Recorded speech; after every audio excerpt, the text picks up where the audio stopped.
So here we are for match one. My slight concern is with that second Tillinolly's Crown. Just over 50% of my creatures die. Or sorry, just under 50% of my creatures die to Tillinolly's Crown. So, not the best. That is more lands that I probably want to see at the start of this deck, but we'll go with it. We'll go with it.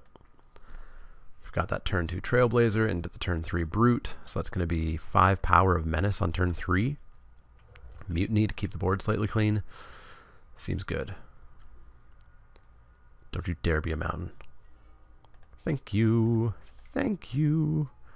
We are curving. In for one.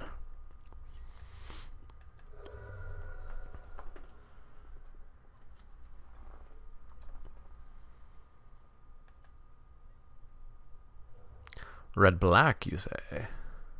And not playing anything. That is fine by me.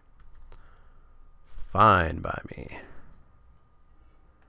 Drop a mountain.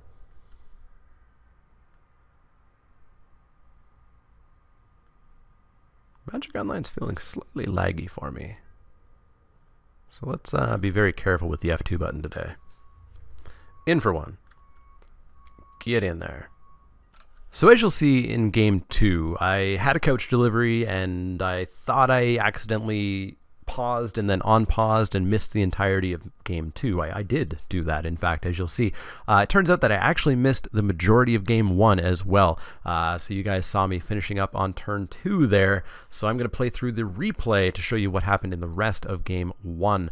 So I attacked with that Firebrand and then dropped the Goblin Trailblazer. Our opponent immediately mutinied my Trailblazer by making the Firebrand hit it, but you know, that's relatively okay.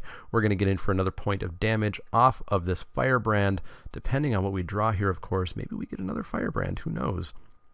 Nope, we just get a mountain, but that's going to leave us up with this Headstrong Brute. So we're going to get in with our Firebrand and drop Mr. Headstrong Brute.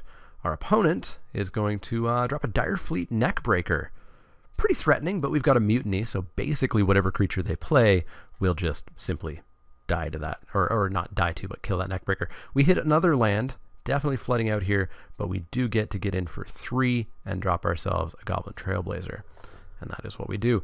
So our opponent follows up their turn, and they drop a Trailblazer and good old Someday Invisible Stalker. Not my favorite card, but that Someday Invisible Stalker can certainly bite the heck out of that Neckbreaker. Can we stop drawing lands? Let's jump on up to the draw step. No, of course we can't. Yet again another land.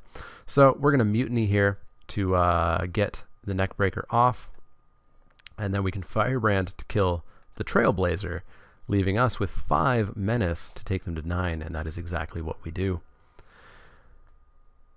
They've got 2 cards in hand, and Slippery Scoundrel that's now a little bit further away from being hexproof and unblockable, thankfully, because they're going to drop Mark of the Vampire onto it. And now this becomes a strange race where I'm technically only dealing 1 point of damage a turn and they're dealing 4, which is not really a race that I win.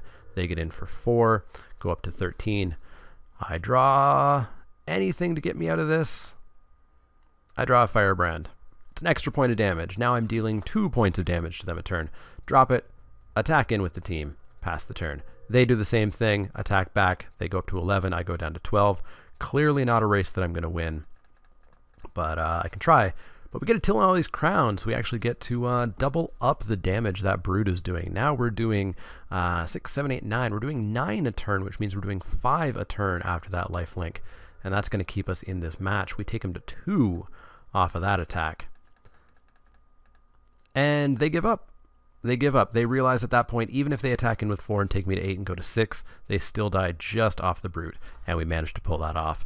Sorry for not showing you the entire game. As I said, I messed up on the F9ing is what Camtasia uses due to that couch delivery. Luckily, the rest of the matches in this draft are fine. I properly recorded them, so yeah, we're gonna go on into game 2. There was no sideboarding because I'm mono red, and my only 2 red cards are Shatter and the other artifact Hate. So there's no sideboard. So let's go to game 2 of match 1.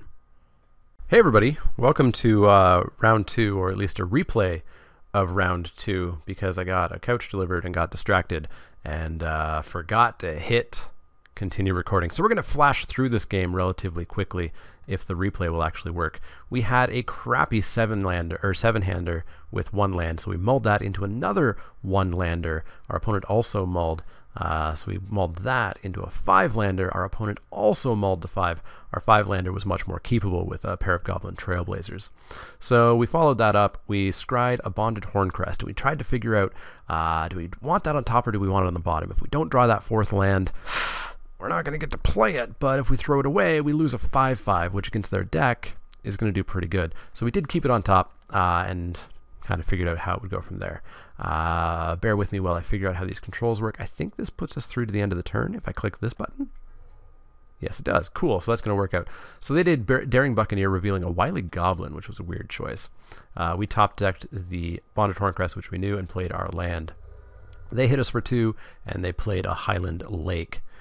We drew a Needletooth Raptor, and not the 4th land that we really needed, but we did drop that Trailblazer, which we were going to aggressively trade with the Daring Buccaneer. Unfortunately, they Skullduggery'd out of nowhere, off their treasure from the Wily Goblin. Quite a play, but they pulled it off. So we drew, and we were hoping it was going to be a good draw. It was just a Buccaneer's Bravado, which isn't that great. So we're just going to play a land and drop the Goblin Trailblazer. I realize this is a lot faster as a way of recapping drafts, but I don't think I'll keep it up because, boy, do I have to talk a lot. Anyways, continuing on, they're down to 2 cards in hand. We don't know what they are. They appear to be off of a land. They attack in with their Goblin. There's no way we're trading our 2/1 Menace for their 1/1 nothing. They hit the stupid Invisible Stalker thing again.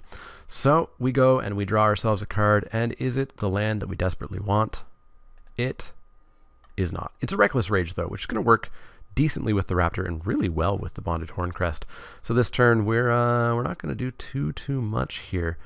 We're just going to pass the turn, hold up this Buccaneer's Bravado, maybe eat one of their creatures. And that, in fact, is what we do. They attack in with everything, and we eat their Slippery Scoundrel with the first, or double strike off the Trailblazer. Hoping to draw that 4th land this time around. We get there, which means we can drop the Needletooth Raptor and get in for 2. They drop a Deadeye Quartermaster, getting themselves a Pirate's Cutlass, and we're hoping to get something. We're hoping to get something to get us out of this. A Rigging Runner certainly will do some work against their board of 2/2s and 1/1. So we're going to get in and drop Horncrest and pass the turn, which is going to convince them to do not much. They're going to drop a Sailor Means, get their treasure. They've got a Cutlass in hand and something, and we start to pull away with this game a little bit, despite the life totals. And there's Italy out of nowhere. I can reorder these, even though it's a replay of the game. We top deck an Italy. We don't have the lands for it, but we've got basically a free attack. We're going to eat something if we attack with the Trailblazer, even if it's just this 1/1. We are going to eat something, which means we're going to get a 2/2 first strike, have Reckless Rage up to hit that to kill something else, which is going to get that sword, and that's going to feel pretty good. So if we go to combat step, we come in with that Trailblazer and the Horncrest for good measure, because if they double block, they can't kill the Horncrest. They choose to not block the Horncrest at all and just take the damage and double block with, as expected, the Wily Goblin plus the Sailor of Means. So we're going to kill that and get ourselves a 2/2 Rigging Runner. On their turn, they top deck a card. They top deck Mutiny. Our Rigging Runner is going to hit our Needletooth Raptor, and that's an interesting question. We can let that happen and kill their Sailor and lose our Raptor, but we keep our 2/2 first striker.